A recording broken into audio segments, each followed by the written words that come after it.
It's after 10 p.m. Do you know where your children are?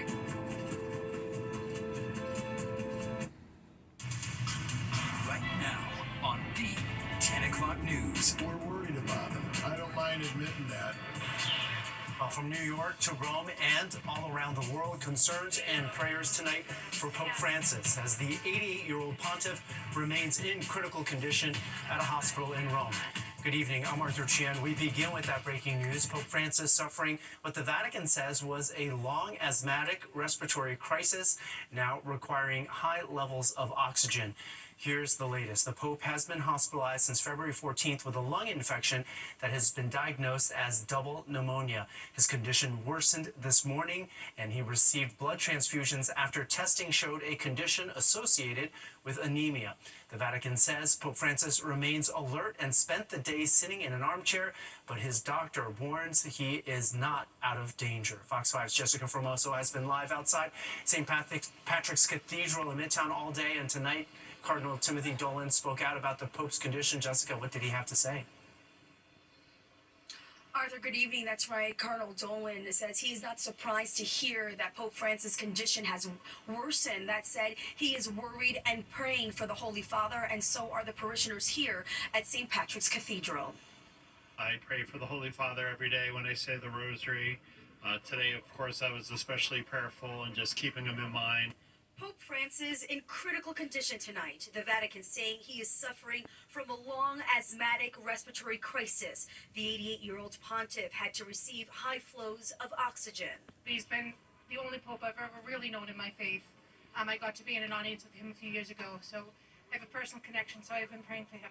The Holy Father has been hospitalized for a week now, battling pneumonia and a complex lung infection. He even needed blood transfusions. This morning, the Vatican, for the first time, using the word critical to describe his health, saying in a statement in part, quote, the Holy Father continues to be alert and spent the day in an armchair, although in more pain than yesterday.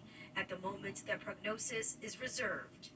When anybody has double pneumonia, even a teenager, you worry. When the man's 88, when the man only has 3/4 of his lung capacity, and when he's got such serious difficulties with his bones and his stomach and everything else, we kind of knew it might be time for him to go home. Kind of hope not. Timothy Cardinal Dolan, who hosted the anniversary mass for the 4th degree of the Knights of Columbus, led parishioners in prayer, saying a Hail Mary for the Pope. I love him. Hope he's around a little while longer, because I think you all would agree, like Pope St. John Paul II, he's taught us a lot about strength and weakness. Prayers also taking place outside the hospital where Pope Francis is being treated. Dozens of priests and nuns from different congregations around the world praying the Rosary. The power of prayer. I believe he'll be better. In 2015, Pope Francis was in New York as part of a 3-city tour of the United States. The Holy Father spent 2 days in New York City, attending an evening prayer service here at St. Patrick's Cathedral. He even addressed the UN General Assembly. New York always showing their love for the pontiff. Great paradise awaits, just put it on hold a little longer. And parishioners here at St. Patrick's Cathedral tell us that what they love the most about Pope Francis is his simplicity, the simple life that he lives. We too wish him a speedy recovery. Outside of St. Pat's, I'm Jessica Formoso, Fox 5 News. Arthur? Right, thank you very much, Jessica. Meantime, children from all over the world are sending Pope Francis their well wishes. Quote, Pope, get better soon. And Pope, are you also afraid of syringes? Are some of the messages being written on colorful drawings children have sent the Pope during his week-long hospital stay. The president of the Pontifical Committee for World Children's Day is collecting all of these messages and says he will bring them to Pope Francis shortly. And to stay up to date on this breaking news on the Pope's condition, download the free Fox Local app. We will be updating the latest on this later in the newscast. Now for the weather, you're looking at a live picture of downtown Manhattan. That's the Brooklyn Bridge on the right side, of course. And You can't tell from looking at it, but it feels a lot warmer outside. It is time for our first look at the forecast, and Audrey Puente joins us for that now. Hey, Audrey. Well, definitely not as biting as it has been over the last several days, that's for sure, Arthur. Temperature's pretty decent. 36 degrees in Central Park. It's 37 out at LaGuardia. Down in Atlantic City, the temperature is at a cooler 33 degrees, and we have a couple of clouds being found in our sky this evening.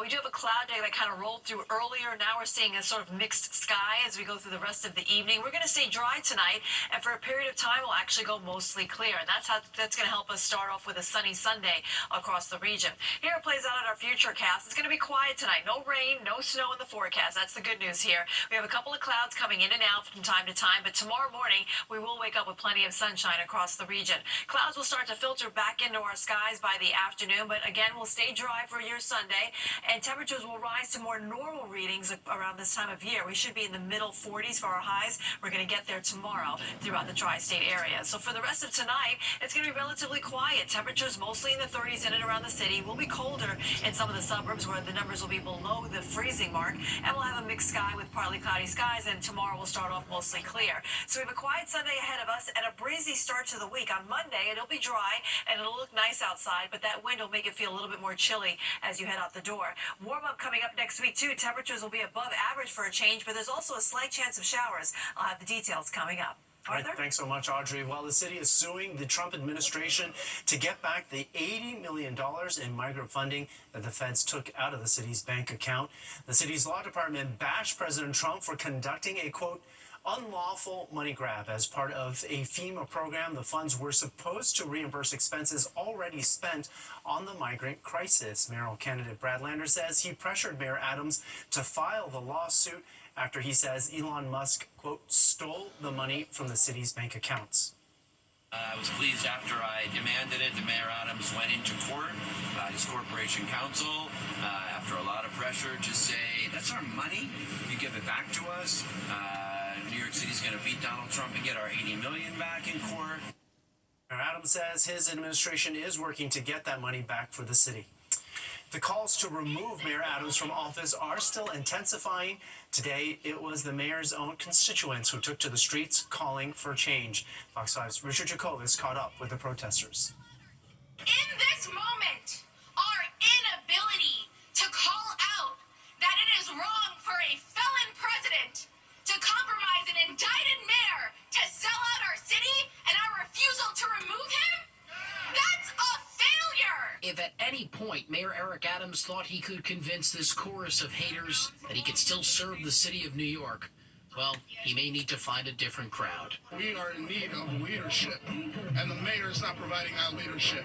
And we need the governor to take action, grow a spine, and do her job. Protests calling on New York Governor Kathy Hochul to oust Adams entered its sixth day, with hundreds gathering in Washington Square Park, worried that the mayor will comply with President Donald Trump's mass deportation orders in an alleged quid pro quo with the DOJ to dismiss the criminal case against him. I saw 2,000 people every day in desperate circumstances, and we're supposed to be a welcoming city. This is who we are.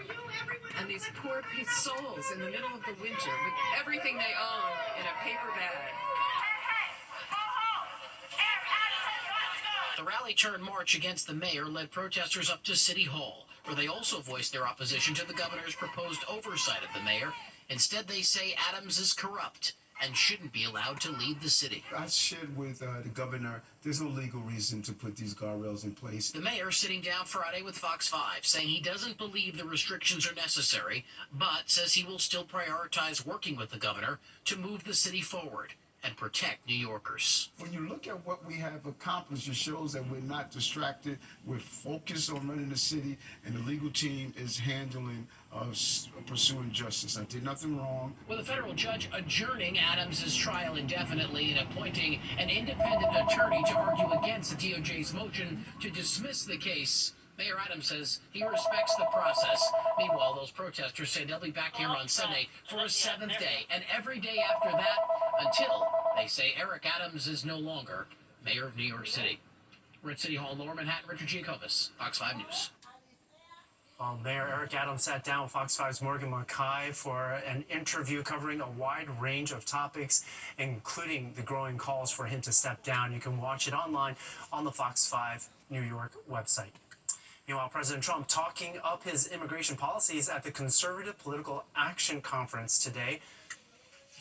On day one, I ended catch and release. I reinstated remain in Mexico when I signed an order that will end birthright citizenship for the children of illegal aliens. Trump also telling the crowd there that the U.S. is getting closer to reaching a deal with Ukraine. It would require the war-torn country to give the U.S. half of its revenues from natural resources, including minerals, gas, and oil, in return for the billions of dollars in aid it has received to fight the Russian invasion.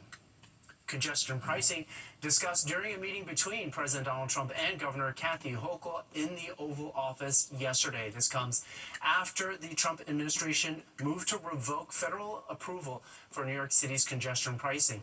The governor's office says Hochul gave the president a booklet detailing the early success of congestion pricing, and that the two also discussed other topics, including immigration and infrastructure.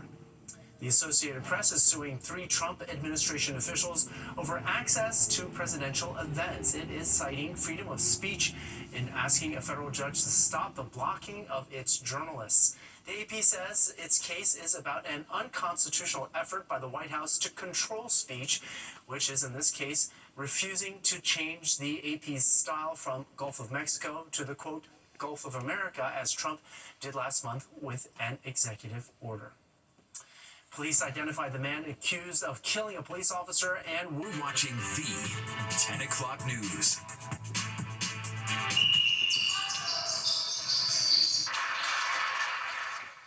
Well, some kids in Harlem learning some big lessons on the court, all from a celebrity coach.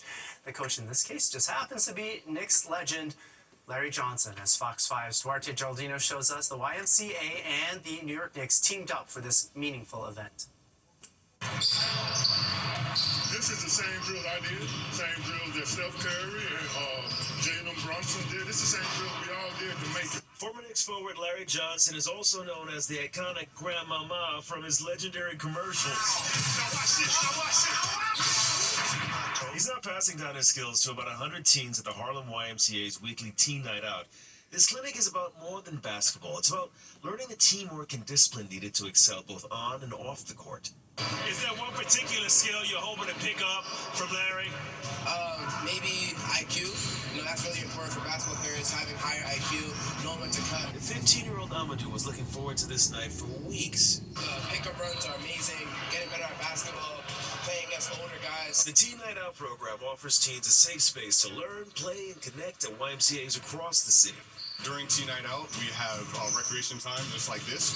We also have STEM activities. We have a podcast program. We have arts and crafts and also team talk. The basketball clinic is part of the Junior Knicks program. It travels to different neighborhoods. Each student left with an autographed Junior Knicks t-shirt and a key lesson. Is it a particular shot? Like, what are we looking at? They shoot enough. Look, nobody's trying to play defense. My main thing is playing defense. So I tell the youngsters all the time, everybody want to be Steph Curry. Why is defense so important in life? Well, you got to be prepared for everything and anything. You know, you're not going to be always successful. Everything's not going to go your way in life all the time. So stay on your toes, pivot, and take your shot. In Harlem, Duarte Geraldino, Fox 5 News. Oh, so nice outside today. They could have played outside instead. Time for weather now. Audrey Puente joins us. 30s never felt so good, Audrey. Yeah, well, you know, it's definitely going to be outdoor basketball playing weather later this week because we're expecting temperatures to be above average for a change. That wasn't the case today. We were a little bit below normal with our high of 39 degrees. We reached that about 3, 4 o'clock earlier this afternoon. This morning we start off with a very cold 21. Normally we should be at about 44. We're going to be above that as we go into the upcoming week. Right now we're sitting at 34 in Islip. Same number in Bridgeport. It's the freezing mark for you out in East Hampton.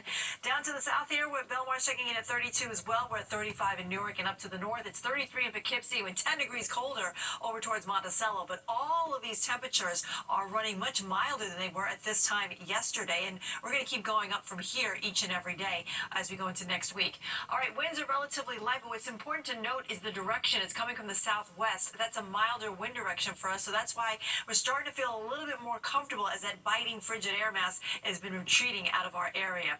A look at the radar shows that things are relatively quiet too. No rain, no snow going to be found in the tri-state area tonight. We have some clouds rolling through. They'll filter our skies for the evening. And overall, we're going to call it a mixed sky for the rest of the night. And tomorrow, those clouds will clear out just in time for sunrise tomorrow. We'll see plenty of sunshine to start out our Sunday. A couple lake effect snow showers being found to our northwest. There's some storms happening along the Gulf Coast and a storm system coming in the Pacific Northwest. But the rest of the nation, pretty quiet. High pressure is keeping things that way. That area of high pressure is also going to keep things quiet for us here tonight. So we'll have dry conditions. Tomorrow, wake up with plenty of sunshine and clear skies. Clouds will start to filter in towards the afternoon. There'll be a disturbance passing to our north, helping that cloud cover invade our skies. But we're going to stay dry. No rain and no snow in the forecast for your Sunday. Monday looks good too. We'll start out with plenty of sunshine across the region.